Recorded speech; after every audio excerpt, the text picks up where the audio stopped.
Pat Riley's statue unveiling is a major success at Star Plaza. We'll tell you who should be honored next.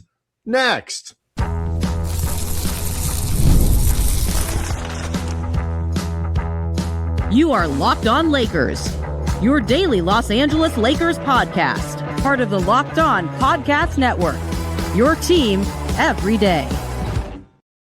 Thanks to everybody for making Locked On Lakers first listen of every day, Monday through Friday, sometimes on weekends, even on holidays, and now more than once a day, no matter how or where you get your podcasts. You are part, whether it's Spotify, Apple, you're part of making the Locked On Podcast Network, the number one sports podcast network in this or any other known universe. Shout out to the 37,000 plus subscribers to the Locked On Lakers YouTube channel, which is a great place to interact with me and Andy. You can also do it on social at Cam Brothers, but we love to see your questions and comments. We try to use them on the show to inform topics and all that stuff. We're very interactive on that YouTube page, so find us. Andy, the Star Plaza is getting filled with legends and some really nice statues. If you ever have a chance to go visit Crypto.com Arena, whether for a game or just if you're in the area downtown at LA Live, it's really cool now. And the quality of the work has increased significantly over the years, including now the latest update, the Pat Riley statue, which was unveiled ahead of the Celtics game on Sunday, and to say the least was the highlight of the afternoon because the game sucked. But the statue ceremony itself was fantastic. Yeah, it was really great. As per always, whenever there is anything involving the Showtime era, you get a lot of those guys showing up.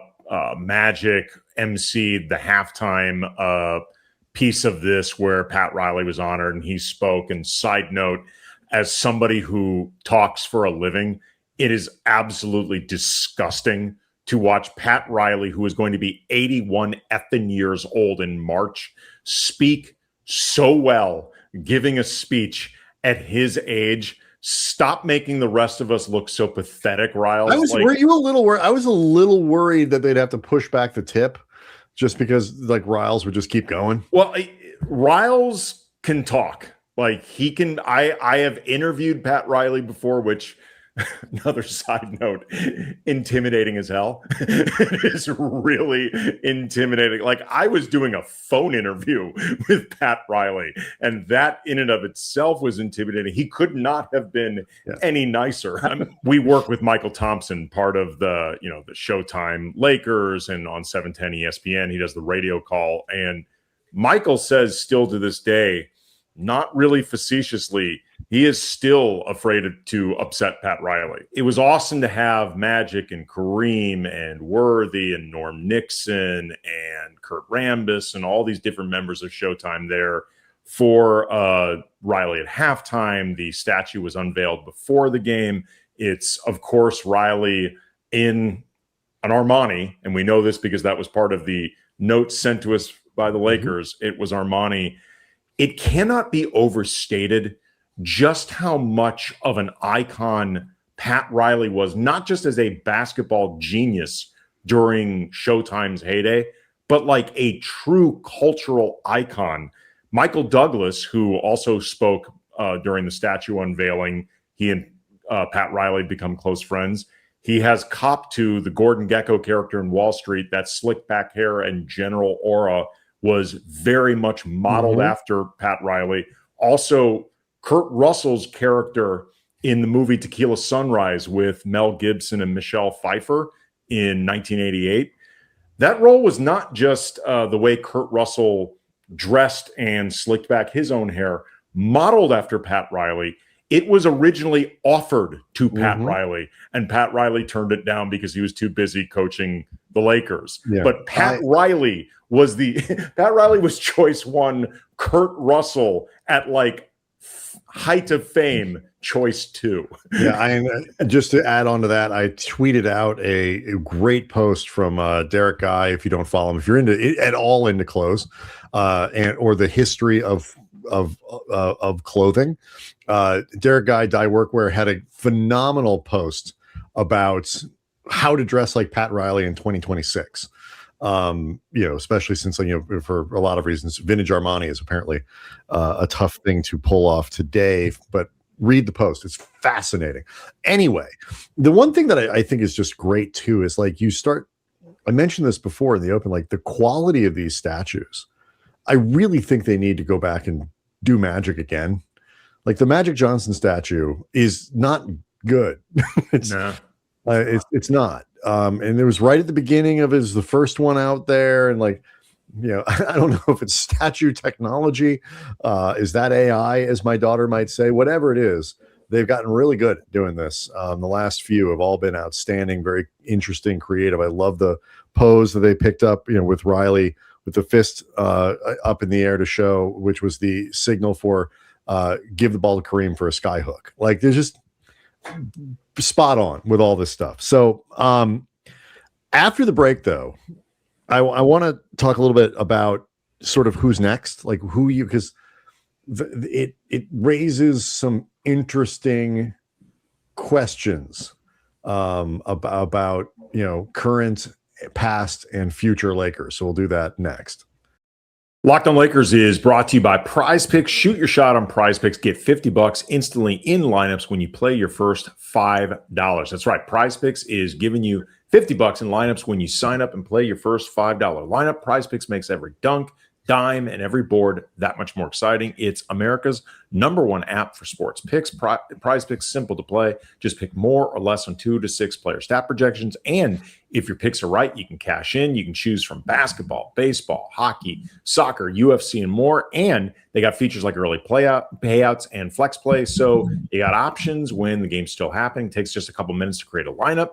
The social feature they got is really cool. You can see what other people are playing. You can take inspiration from them or just copy them, whatever, if you like it that much. It's available in all 50 states, so easy for just about anybody to jump in. Download the Prize Picks app today. Use the code LOCKEDONNBA to get $50 in lineups after you play your first $5 lineup. That's code LOCKEDONNBA to get $50 in lineups after you play your first $5 lineup. Prize Picks, it is good to be right.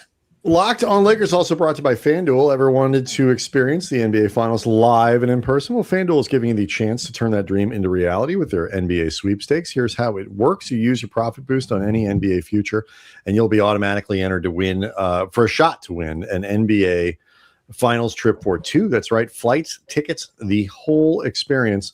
So if you're already looking at the board and thinking about which team can make a deep run, this is a perfect time to lock it in. So visit FanDuel.com to get started. Use your profit boost on an NBA future and get entered for your chance to win a trip to the NBA Finals.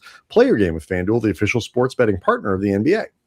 Locked on Lakers is brought to you by TurboTax. Tax season does not need to take over your life. This year, TurboTax is making it easier to just hand things off, move on with your day. With TurboTax full service, you can have your taxes done for you by a trusted local expert, start to finish, without the stress or guesswork. Instead of spending hours trying to figure out forms, you can meet with a local TurboTax expert in person or connect online. They handle everything from W-2s to self-employed forms, and they work to get you every deduction. And it's a huge time saver, gives you real peace of mind knowing an expert is handling this. For a limited time, you can have your taxes done by a local tax expert for just $150 all in. And if a TurboTax expert didn't file for you last year, just file by February 28th. Take taxes off your plate. Get back to your life. Visit TurboTax.com/local to book your appointment today. Like there are a few different ways. Like the next statue, like Riley was an easy one. Like that one makes a ton of sense. I don't, not to be morbid, but like I think we've all learned from experience, like get these things done. Absolutely.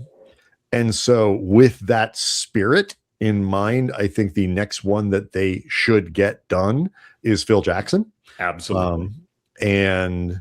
I think at some point, especially now that Jeannie is no longer the controlling owner of the team, I think Dr. Buss should get a statue. Yeah. But he's since passed, and so that one is not as timely. And also, I think a little more time that passes where Mark Walter is the owner is probably helpful for that. But like they need to get Phil done. I think that one's pretty obvious. I've always gotten a sense that Dr. Buss is so obvious to have a statue for, but the Buss family felt like it almost would have been gauche for them to decide their father's getting a statue, even though no explanation is required. But in terms of people where it's a little more, directly on the floor or whatever it might be, I think Phil is the next obvious candidate. And I'd be surprised if they didn't get going on something like that pretty quick. They really should, given Phil's age and his health concerns and the cancer scares he's had in the past. And also, just to your point, you don't want to wait too long. You want to try to ensure as much as possible that Phil is here to enjoy this, healthy enough to enjoy this, like to where he can get through the ceremony comfortably, or as comfortable as really Phil can be at this age with the mileage on his legs and hips and all that stuff. I think Stu Lantz is very much statue worthy. That's an interesting one. I'll be honest with you. I've never thought about it. Well, let me put it this way. Say no. In any other city, Stu Lantz is your gold standard. He is like one of your gold standard announcers. Like, he has been broadcasting for the Lakers for, what is it, going on 5 decades, something like that. He's very good. He's very popular. He is a former Laker. The fact that he happened to share, a booth with Chick Hearn and was in a city with Vin Scully and Bob Miller and like all these other legends, like anywhere else, Stu, again, is the gold standard. Maybe you would wait until after he retires. He does fall short of one of the criteria, which is he is not in the Hall of Fame. He is in the Southern California Broadcasters Hall of Fame. Is that close enough? I honestly, I don't know. I know you're kind of being flippant, but I really don't know the answer. He's not in the Hall of Fame. No, but I mean, I don't know if that standard is only for players and coaches. Like, I don't know if they would apply it as strictly to somebody like Stu. I mean, the only broadcaster that they do have a statue of is, in fact, a Hall of Fame. Sure. So. But well, put it this way. The comp I would make would be Fernando with the Dodgers. Fernando is not in the Hall of Fame, but I also feel like you cannot tell the story of the Dodgers. And frankly, I would say you can't tell the story of baseball without Fernando Valenzuela. And some guys are exceptions that prove the rule. Stu has come to mind for me. I think James Worthy. I was going to ask you, like, who is the next? Because the player is tricky. I think Worthy is one more. Like, Worthy, I don't think a lot of Lakers fans would argue about. You could make an argument. I wouldn't. But, Cooper is in the Hall of Fame, but he's not a stat. No. Here's the tricky question is, who is the next, like, modern player? Which is really code for, should LeBron get a statue? I would say no. I mean, LeBron's going to be automatic, no-brainer jersey retired. Jeannie Buss has already said that his jersey will be retired. 100%. And I have zero issues with LeBron having his jersey retired. He also great. He was a finals MVP for a championship team. He is also LeBron effing James. And by the time he's done with the Lakers, he's going to, like, if you look at like Lakers records, yes, absolutely, he's going to be way up there in a lot of stuff. He became the all-time scoring leader in a Lakers uniform. Like, it makes perfect sense. But the delineation for statue is yet another level. Like, the statues for the players, for those unaware, Kobe, Shaq, Kareem, Magic, West, Elgin Baylor, like, those are your players. The Hall of Famers who have their jersey retired but do not yet have a statue, the list is Jamal Wilkes, Michael Cooper, James Worthy, Pau Gasol, Gail Goodrich, George Mikan, who is his own kind of separate thing because it's Minnesota, and Wilt. This is important. Right. Wilt does not have a statue either. Other than James Worthy, I don't think you can really make a strong case. James Worthy, 3 championships and a finals MVP for the Lakers, plus his long-time ties to the broadcasting team. I think James Worthy is at the very least strong consideration. I'm sure some people would say no, but I think it's strong consideration. LeBron's time with the Lakers reminds me a lot of Wilt's time. Wilt played fewer seasons, only 5, as opposed to LeBron's 8. But Wilt's time produced the same amount of championships won, and also just more winning. Wilt in 5 seasons, the worst they ever did was one Western Conference. Wilt did a lot of winning in his time in LA, Andy. Yes, he did. Tremendous winning. Oh, yes, he did. And maybe that's why he hasn't gotten a statue. The pose is not safe for work. So very much winning. Yes, and you have to figure out who is his partner in the statue. Yeah, and then there was the basketball. Yeah, it just gets weird. But Wilt never reached anything less than a Western Conference Finals in 5 seasons with the Lakers, 4 finals, 1 championship. I recognize his teams were more stacked than the ones LeBron's dealt with. The flip side is Showtime was really stacked, and it hasn't stopped any of those guys who've gotten statues. I look at it this way. I don't think LeBron has meant enough to the Lakers on that level to get a statue. Here, I'll tell you this. You can say not meant to. Let's say they won a title this year, maybe. So they change the statue conversation to me. Like, and I can't speak to Wilt's connection to the city. Again, we keep wading into. We made a lot of friends. But I can't speak to his connection to the fans. You can actually. That is before. I don't know if those were fans necessarily. Those before. They were fans for a night or multiple nights. I didn't see necessarily even a night. If you do the math, not everybody could spend the night. That is true. It just wasn't enough time. Sorry, you got to go. my 3:00 is in the driveway. You reach a point where, like, I can't speak again to Wilt's can be like, I didn't watch Magic Worthy, those guys play in LA.